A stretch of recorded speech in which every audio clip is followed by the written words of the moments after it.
Cartier-Bresson. Hay fotógrafos que toman fotos y hay fotógrafos que atrapan la vida. Pero, ¿quién fue Cartier-Bresson?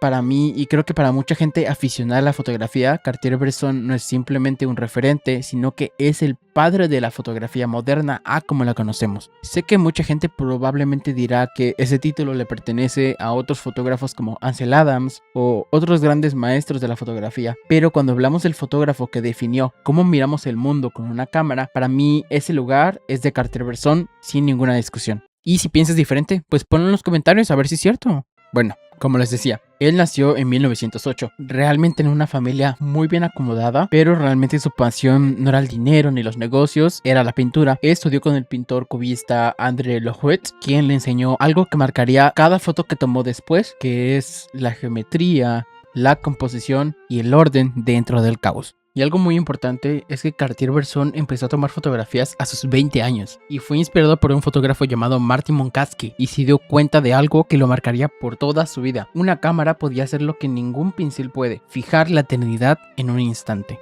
Desde ese día no soltó su Leica 35mm que lo caracterizaba tanto, y un dato curioso es que la pintó de negro para que nadie lo notara al hacer street photography, porque su método era tan simple como radical: no interrumpir la vida, simplemente observarla. El ojo, entrenar la mirada. Mucha gente cuando se habla de Cartier-Bresson reduce todo su trabajo a una sola frase: estar en el lugar correcto, en el momento correcto. Y eso pues para mí me parece quedarse mucho con la superficie, y lo que necesitas para tomar fotografías a su nivel, para hacer fotografías, no es una buena cámara realmente, es un ojo entrenado con muchas horas viendo fotografía o haciendo fotografía. Él entrenó su mirada realmente mucho antes de empezar a hacer fotografía, ya que como empezó a tomar fotografías a sus 20s, con un pasado donde él ya era pintor, ya tenía muchos estudios con el tema de la composición realmente. Todo eso formó en él una capacidad instintiva para reconocer en la realidad lo que la mayoría de personas no ven en su día a día.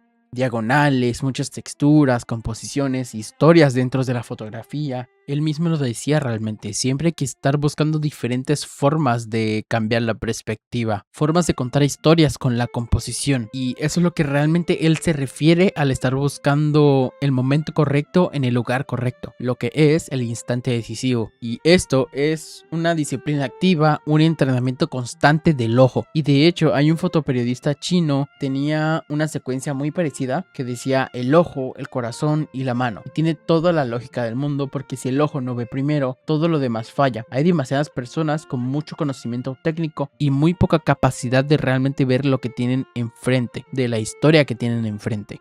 El corazón, fotografía con el alma. El segundo elemento es el corazón, y aquí es donde Cartier-Bresson se separa definitivamente de los fotógrafos que solo buscan una historia bonita sin una historia detrás. Y sus imágenes tienen algo muy característico, que nunca se sienten frías, sin una emoción, sin una historia que contar. Y aunque a veces no sepas exactamente por qué, eso realmente nunca es un accidente en las fotografías de Cartier-Bresson. Es el resultado de fotografiar con una profunda empatía humana y la búsqueda constante de historias en ellas. Y él lo expresaba con una frase que decía: el fotógrafo no puede ser un espectador pasivo, no puede ser lúcido si no está implicado en lo que fotografía. Y todo eso fue realmente la historia de su vida. Durante la Segunda Guerra Mundial fue capturado por los nazis, estuvo prisionero durante 3 años y escapó en su tercer intento. Esa experiencia transformó su mirada para siempre, pasó del surrealismo poético de sus primeras fotos a un compromiso profundo con la condición humana y las historias de cada mirada de cada persona que fotografiaba. Incluso fotografió a Gandhi horas antes de su asesinato, documentó la revolución en China, retrató a Maris, a Picasso, incluso a Marilyn Monroe, pero también fotografió a muchísimos niños jugando entre ruinas de guerra, a vendedores en mercados de barrio, a personas viviendo su vida cotidiana, con historias detrás de ellas. Y acerca de eso, él decía algo muy hermoso: en fotografía, incluso la cosa más pequeña puede ser un gran tema. El pequeño detalle humano puede convertirse en una gran historia. Y esa es la diferencia entre documentar y entre narrar, entre registrar y sentir. La mano. El momento decisivo. Y llegamos al tercer elemento: la mano, el disparo, la acción. Con esto es donde llegamos al concepto que hizo famoso a Cartier-Bresson en todo el mundo: el instante decisivo. Y este concepto ha sido muy mal entendido. Mucha gente cree que el instante decisivo es simplemente ir por la calle y tomar miles de fotos, cuando el instante decisivo va mucho más allá. El instante decisivo es la junta de tres cosas al mismo tiempo, y es pulsar el botón en el momento justo, dentro de una composición correcta y dentro de una historia que vale la pena contar, que es el ojo, el corazón y la mano. Y esta es la grandeza de la fotografía. Jugamos con cosas que desaparecen y cuando se aparecen son imposibles de revivir para siempre, para jamás. Y en 1947, Cartier-Bresson cofundó junto a Robert Capa, George Roger y David Seymour y William Banditer la agencia Magnum Photos. Una idea revolucionaria para su tiempo, una cooperativa donde los fotógrafos eran dueños de su propio trabajo. La creme de la creme del fotoperiodismo mundial reunida bajo un mismo techo.